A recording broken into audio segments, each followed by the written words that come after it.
भारत माता की, भारत माता की, इनकलाब, इनकलाब, वंदे वंदे।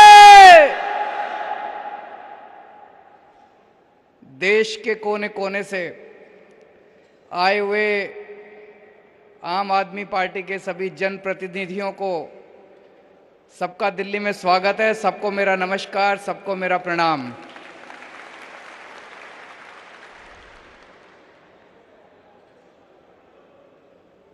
दस साल पहले जब पार्टी बनी थी तो सोचा नहीं था कि इतनी जल्दी समय आएगा जब कोने कोने में हमारे इतने जनप्रतिनिधि हो जाएंगे कि एक दिन दिल्ली का इंदिरा गांधी नेशनल स्टेडियम भर जाएगा उनके सबसे।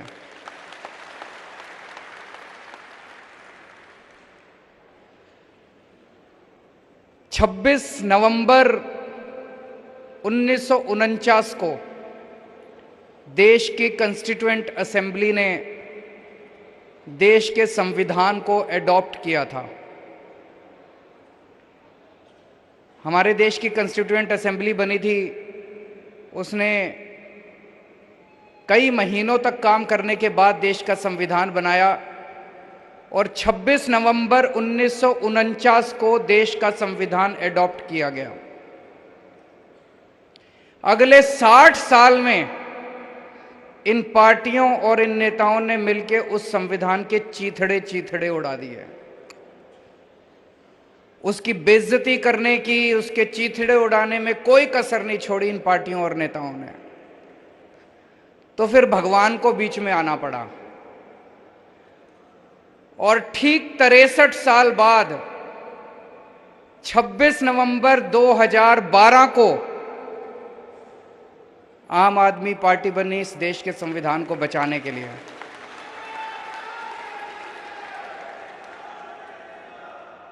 यह कोई संयोग नहीं है कि 26 नवंबर को ही देश का संविधान बना और 26 नवंबर को ही आम आदमी पार्टी बनी।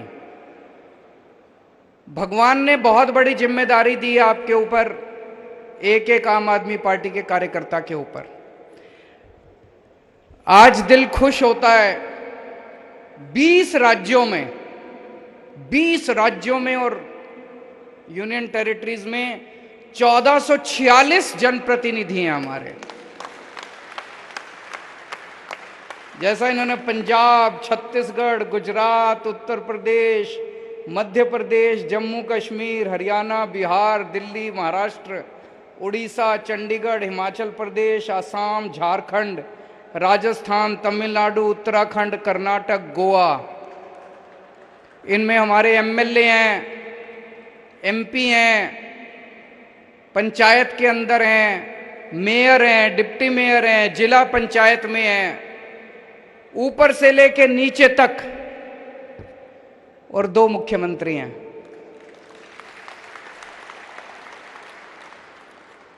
ये सारे एक तरह से हर राज्य के अंदर हमारे बीज हैं। हर राज्य के अंदर भगवान ने बीज बो दिया आम आदमी पार्टी के। हर राज्य के अंदर भगवान ने बीज बो दिए इस देश को विकास करने के लिए। अब ये बीज पेड़ बनेंगे। दिल्ली में पेड़ बन गया, दिल्ली में पेड़ बन गया। अब ये पेड़ लोगों को खूब फल दे रहा है, लोगों को ठंडी छांव दे रहा है। पंजाब में भी पेड़ बन गया, पंजाब में भी अब ये पेड़ आम आदमी पार्टी का लोगों को खूब ठंडी हवा दे रहा है, छांव दे रहा है, फल दे रहा है। अब गुजरात में भी पेड़ बनने वाला है। गुजरात के कई सारे बीज आए हुए हैं वहां पे। 1.5 साल पहले गुजरात के अंदर 27 बीज भगवान ने बोए थे आम आदमी पार्टी के। वो पेड़ बनने वाला है। गुजरात में आम आदमी पार्टी की सरकार बनने वाली है। इतनी तेजी से दुनिया के इतिहास में किसी पार्टी का विकास नहीं हुआ, कोई पार्टी इतनी तेजी से नहीं बढ़ी। 10 साल पुराना एक बच्चा है, सामने इतने बड़े बड़े, कोई 125 साल पुरानी पार्टी है, कोई पता नहीं कितने कितने साल, और 10 साल का छोटा सा बच्चा है। हमने सुना है ना, श्री कृष्ण जी जब बच्चे थे उनको प्यार से सम्मान से कान्हा कहते थे, कान्हा। अपने बचपन में कान्हा ने कई बड़े बड़े राक्षसों का वध किया था।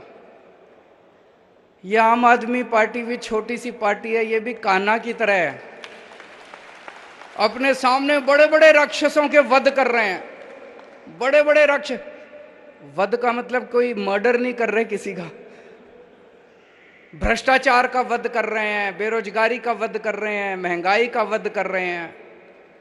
तो जैसे भगवान श्री कृष्ण ने बचपन में छोटी उम्र में बड़े बड़े राक्षसों का वध किया था, वैसे ही आम आदमी पार्टी भी 10 साल पुरानी पार्टी इतनी बड़ी बड़ी सामने शक्तियों के साथ लड़ रही है। इससे यह पता चलता है कि देश कितना त्रस्त हो चुका है। आम आदमी पार्टी के पास लोग क्यों आ रहे हैं? अगर ये दूसरी पार्टी वाले कुछ काम कर लेते 70-75 साल में, अगर ये दूसरी पार्टी वालों ने देश को भविष्य दे दिया होता, अगर ये दूसरी पार्टी वालों ने लोगों की जिंदगी आसान कर दी होती, हमको लोग लात मार के भगा देते, कह देते भाई हमारे को आपकी जरूरत नहीं है, आम आदमी पार्टी नहीं चाहिए, हम खुश हैं। आज खुले बाहों से पूरा देश आम आदमी पार्टी को गले लगा रहा है। क्यों? क्योंकि लोग इनसे त्रस्त हो चुके हैं। 4 बातें आम आदमी पार्टी की पूरे देश में लोगों को पसंद आ रही है, और ये 4 बातें आम आदमी पार्टी की हैं जो इनके गले नहीं उतर रही। सबसे पहली बात है आम आदमी पार्टी की ईमानदारी। हमारे लोग कट्टर ईमानदार लोग हैं। लोगों को यकीन नहीं होता यार, राजनीति भी ईमानदार हो सकती है क्या? लोगों ने पहली बार देखा है देश के अंदर 75 साल में। अच्छा, नेता ईमानदार भी होते हैं, अच्छा पार्टियां ईमानदार भी होती है, पैसे नहीं खाते। पहली बार लोग देख रहे हैं कि ईमानदार राजनीति आ रही है। इसलिए बार बार कहते हैं, पहले कीचड़ फेंकेंगे, फिर कहेंगे अपने आप को ईमानदार कहने वाला अरविंद केजरीवाल। तो ये भी कहते हैं कि केजरीवाल ईमानदार है। तो एक है ईमानदार राजनीति, इनसे संभल नहीं रही है ईमानदार राजनीति, और देश के लोगों को बड़ी पसंद आ रही है। ये कितना भी कीचड़ फेंके, लोगों को यकीन ही नहीं हो रहा। पूरे देश में सब कहते हैं यार ये तो झूठ बोल रहे हैं। दूसरी चीज है शिक्षा। शिक्षा के ऊपर जो हमने काम किया, आज तक ये नेता, इन्होंने कभी स्कूल की तरफ आंख उठा के नहीं देखी थी, और इनमें से कई नेता तो ऐसे जो बचपन में भी स्कूल नहीं गए थे। अब मुझे बड़ा अच्छा लगा, गुजरात के अंदर इनके एक देश के बहुत बड़े नेता 4 स्कूलों का उद्घाटन करने के लिए दिल्ली से गए थे। स्कूलों की बात करनी पड़ रही है इन लोगों को, इनको अच्छा नहीं लग रहा। इन्होंने कभी जिंदगी में स्कूलों की बात नहीं करी। तीसरी, और लोगों को बड़ी पसंद आ रही है। जनता क्या चाहती है यार? जनता यही तो चाहती है हमारे बच्चों को अच्छी शिक्षा मिल जाए, हमारे बच्चे बड़े होकर कुछ बन जाएं। तीसरी चीज है स्वास्थ्य सेवाएं। पूरे देश के अंदर चर्चा हो रही है आज मोहल्ला क्लिनिक की, दुनिया के अंदर चर्चा हो रही है मोहल्ला क्लिनिक की, दिल्ली के शानदार अस्पतालों की। दिल्ली में सबका इलाज मुफ्त कर दिया, ये भी इनसे। अभी इनके एक और मुख्यमंत्री हैं, पहली बार मैंने उनके मुंह से सुना, मेरे को स्कूल और अस्पताल बड़े अच्छे लगते हैं, मैं जब भी जाता हूं किसी जिले में मैं स्कूल और अस्पताल में जरूर जाता हूं। पहले तो नहीं गए कभी, अब जाना पड़ रहा है तुम लोगों को। और चौथी चीज है फ्रीबी। ये भी भारत की राजनीति में आम आदमी पार्टी ने फ्री भी इंट्रोड्यूस किया है, फ्री की रेवड़ी। ये इनसे ना रेवड़ी खाते बन रही है, ना रेवड़ी उगलते बन रही है। कहते हैं ये 4 चीजें हैं, ईमानदार राजनीति, शिक्षा, स्वास्थ्य, फ्रीबी। कहते हैं फ्रीबी करने से सरकार घाटे में चली जाएगी, जनता को फ्री की सुविधाएं नहीं मिलनी चाहिए। गुजरात पे 3.5 लाख करोड़ रुपए का कर्जा है। गुजरात सरकार ने तो आज तक कुछ भी फ्री नहीं दिया, फिर ये कर्जा कहां से चढ़ गया जी? फिर तो कर्जा नहीं चढ़ना चाहिए था, उन्होंने तो कुछ भी नहीं दिया फ्री में, तो ये कर्जा कहां से चढ़ गया? सारा पैसा लूट के खा गए, इसलिए कर्जा चढ़ गया। कर्जा फ्रीबी से नहीं चढ़ता, कर्जा लूटने से चढ़ता है। पंजाब के ऊपर अभी हमने सरकार संभाली है, 3.5 लाख करोड़ का कर्जा है। पंजाब को तो कुछ नहीं दिया था पिछली सरकारों ने फ्री में, फिर यह कर्जा कहां से चढ़ गया? देश की हर सरकार के ऊपर लाखों करोड़ों का कर्जा है, उन्होंने तो कुछ भी नहीं दिया था फ्री में, फिर यह कर्जा कहां से चढ़ गया? और दिल्ली वालों को सब कुछ फ्री में मिल रहा है, फिर भी कर्जा नहीं है दिल्ली सरकार के ऊपर।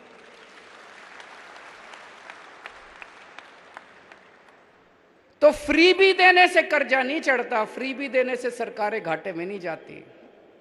दो किस्म की राजनीति है, एक वो जो सरकारों को लूटते हैं, देश को लूटते हैं, पैसा कमाते हैं, भ्रष्टाचार करते हैं, अपने परिवार के घर भरते हैं, 7-7 पुश्तों तक इन्होंने पैसे कमा रखे हैं, 7 पुश्तें इनकी घर बैठ के खाएंगी। और दूसरी वो राजनीति है जो फ्री में देती है सबको, जनता के भले के लिए, ईमानदार राजनीति है। कोई नेता अगर देश के अंदर खड़ा होके कहे कि मेरे को फ्री की रेवड़ी के खिलाफ हूं, समझ जाओ उस नेता की नीयत खराब है, वो नेता भ्रष्टाचारी है।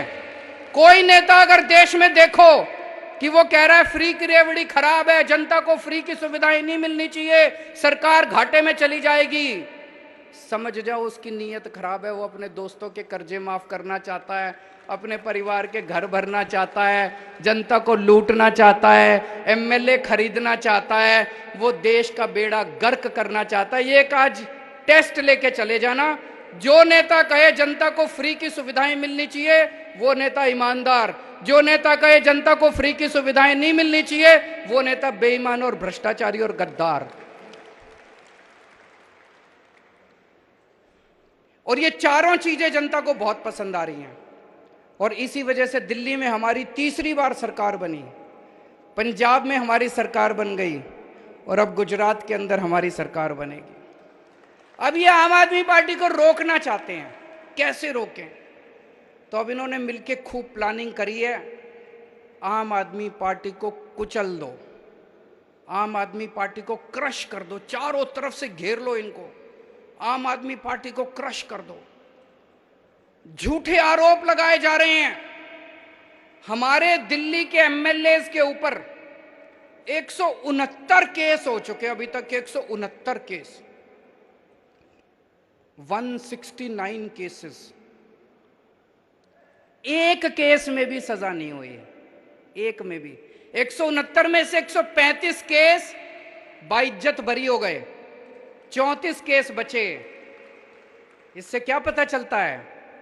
ये लड़ाई भ्रष्टाचार के खिलाफ नहीं लड़ रहे, ये आम आदमी पार्टी को कुचलने की साजिश कर रहे हैं। एक केस में तो सजा हो जाती, 169 में से 20, 25, 30 केस में सजा होती, 40 केस में सजा होती, हम सोचते भाई कुछ गड़बड़ है, हमारे एमएलए भ्रष्ट हैं। 169 में से एक केस में सजा नहीं हुई, 135 में बरी हो गए, 34 पेंडिंग है, उसमें भी बरी हो जाएंगे। इसका मतलब है जो लाल किले के ऊपर खड़े होकर कहते हैं ना मैं भ्रष्टाचार के खिलाफ लड़ रहा हूं, भ्रष्टाचार के खिलाफ नहीं लड़ रहे, आम आदमी पार्टी के खिलाफ लड़ रहे हैं ये।